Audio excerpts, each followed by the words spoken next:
Hi everyone, today for supper I am going to fix a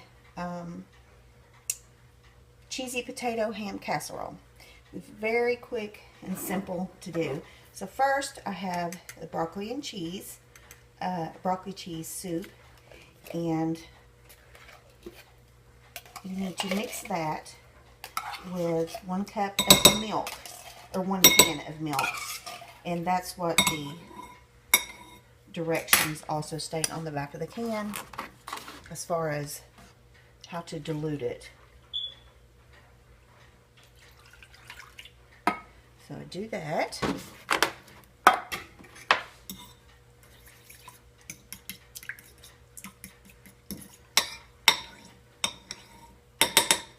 Heat this up in the microwave just a little bit, just till it mixes well.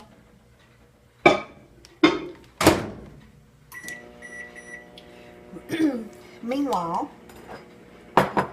we need to slice some of these potatoes. I have it on the thinnest setting, if you can see this. I think it's maybe 1/8 of an inch. I've already washed and cleaned the potatoes, and it doesn't take very long. But these are not overly huge potatoes, but they'll work well for this. So let me get these potatoes. Ooh, that was close. These potatoes sliced, and I will come right back to you. Okay, I got my potatoes sliced. I actually ended up only using 4 of those, but if you can tell, they're really thin. You can peel them if you would rather, but I usually leave the skins on. Check this.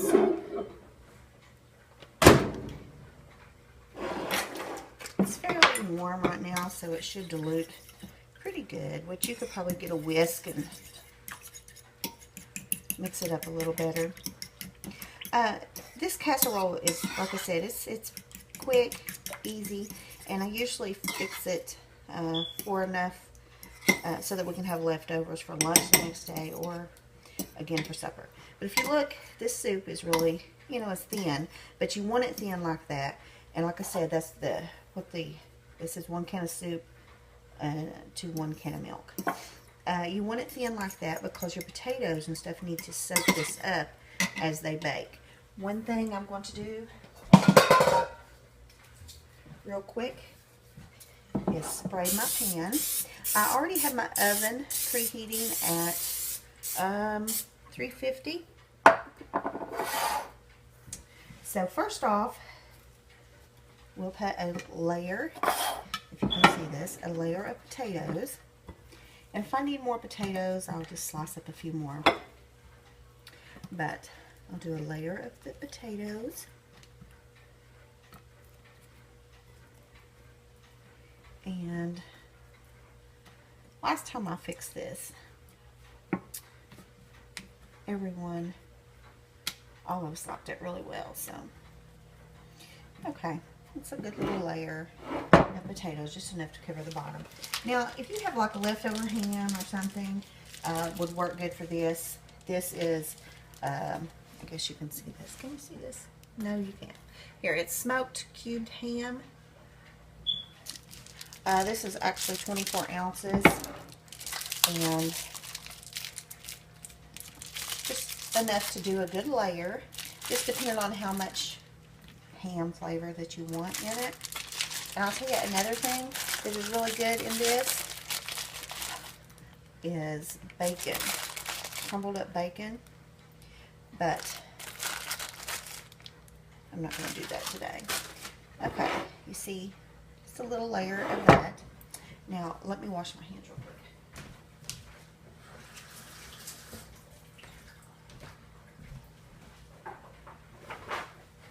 Really didn't want to dig in the cheese with my hands that had just been in the pan. So anyway, I have this cheese, Fiesta Blend from Walmart. You can do just a regular cheddar or whatever. I've used both. Now, I never measure any of this. It's just kind of, whatever. But I do, a good handful you're going to be pouring this soup over it, so, you don't have to have a ton, but it is nice to have a little extra. So, you're looking at it like that. So, next, you'll do another layer of the potatoes. And when this first gets done and it's still real hot from the oven, it, is a little runny, I guess, until it sits for a little bit, and then these potatoes and stuff has time to soak up all this juice from the soup. But it's good either way. Either way is good. I usually try to let it sit for a little while afterwards, but it's still good. So there's my layer of potatoes. And I'll put my glove on this ham since it is wet. Okay. Now I'll do another good layer of ham. My boys like a lot of meat, so I'll do that. And whatever's left over out of this bag, I'll just save for omelets or something. Yeah, there'll be a little bit left. Okay, and this is already baked. Yeah, it's already cooked, so it's good. Okay, so I've got that. Let's do another layer, just a thin layer of the cheese. Now, you can put the cheese before or after you pour the soup over. It really doesn't matter because it's really saucy. So it all just kind of melts in together. So here's your soup. If you can see, I just kind of pour it over, and it will all end up soaking in, baking in together in the end. So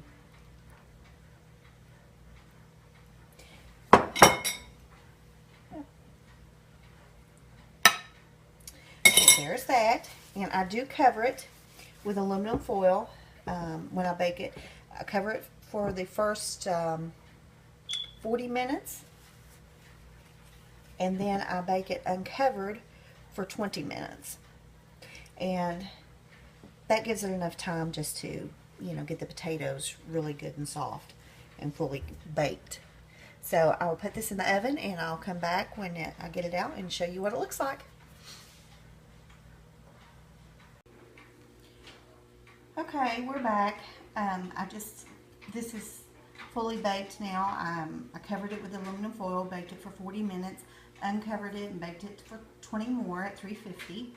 I got it out and let it cool down a little bit, and once you do that, it kind of soaks up the extra cheesy juice there. But anyway, it's ready to eat. I've also fixed this in a crock pot, and it turns out really well. You can do it either way. And I'll probably serve this tonight with some cornbread because it's just, it has the vegetables and the meat in it too. But you can still see it's really juicy right now. But the longer it sits, the more it soaks that up.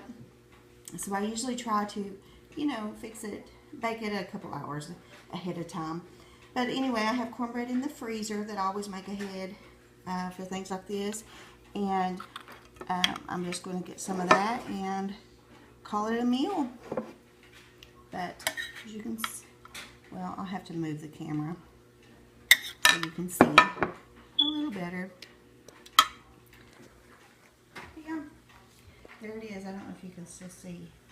I don't know if you can see that steam or not, but it's still very hot. But like I said, the longer it sits, the more it soaks this up. And yeah, very good. So that's what's for supper tonight.